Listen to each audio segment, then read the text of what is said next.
Hey, thank you for tuning in to another edition of Michael London Radio.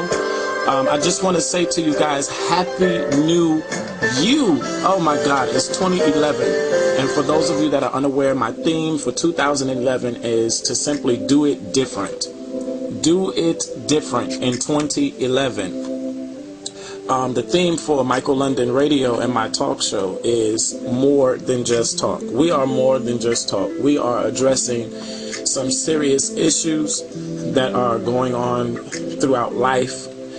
Some of the topics that we're addressing are actually stemming from emails and other personal things that my viewers or listeners are forwarding to me that I find worthy of conversation. And you know how I feel about that, you guys. You know, I say if the need is great, then the subject is worthy. So with that being said, this is a follow-up topic. A follow-up topic to a post topic that I did already. And the topic that I'm addressing right now, excuse me, stems not out from the surrogate husbandry that we talked about with mothers and sons, but rather this one stems from more of a relational aspect. And let me just tell you what I mean. This surrogatry that I want to address this time, I'm talking about emotional surrogates. Emotional surrogates. For instance, let's say that Jane Doe and Bob Doe is in a marriage together, or maybe not a marriage, but they have been dating for some time now. And it gets to a period in the relationship where one of the parties are not feeling what they should feel intimately or emotionally, or in some cases sexually. Now, it doesn't mean that this person goes out and outright cheats on their spouse or the relationship that they're in, but they may do something else very close to it, and they may develop a friendship outside of their intimate relationship with their spouse or significant other, in terms where that person that they develop this friendship begins to fill in emotionally for the person where their mate is not doing.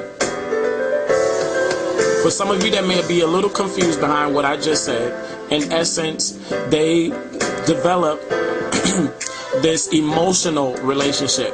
In some cases, it is non-sexual. Most cases of this, because cheating is just what it is, cheating. But in some cases, people who find themselves to excuse me, not have it in them to cheat, so to speak, will develop these friendships. And some women can relate to this. I mean, very, very, very much so, more than men. Some married men who have been married for some years can relate to this and find themselves in that place. But mainly, I have, you know, not bashing women in no respect, but I have encountered more women struggling with this than I have men, where they're in a relationship and somehow they develop these friendships and bonds with people that begin to fill in an emotional void for them. So whereas they were not getting what they should have gotten from their spouses, mates, or relationship, now they are looking to this friendship that they have developed to kind of fill in that void and that gap for them. And I want to hear from you guys. What do you think? Have you ever brought yourself to a place where you're not going to go out and cheat on your mate, but you developed friendships that kind of filled that void and that lacking or that yearning for more?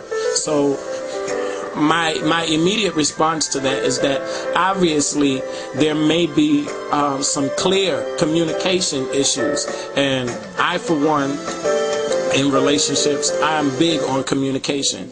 That does not always mean that my vehicle or expression of communication is always received, but I am one that believes that in order for me to make it, I need to communicate. So whether if those things be positive or negative, I have to get that off of me. And I am so blunt in the sense that if I even felt an inkling where my eye was wandering, or where I felt like I'm not emotionally, not always physically, being entertained, and things are starting to lag or lack, or the zeal, because you go through that. People think that things is going to be peachy keen always, and that is not so. You're going to go through ups and downs, and you're going to have to fight. And if you feel, listen to Michelle Crissette's "Love Is You," because it'll say words that I can't even express at this moment. Love stays strong when the fight gets old. So sometimes you'll feel like the fight is getting old, and it would be so easier to go on into something new. So in essence, I also want to ask people, what makes you feel like getting into a new relationship or dating someone completely fresh, new, and ending an old relationship? What is it that makes you feel, excuse me, that new relationship is going to be better than the previous?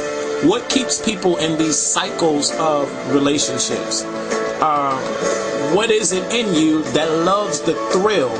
So to me, it's not necessarily that the relationship could have gone bad. It's maybe sometimes that we're not putting in that same experience or that same energy into the relationship as we would if it were new. Can anyone feel me on that? Sometimes we get to a place where it's just a humdrum routine. It becomes religious. We know what to expect.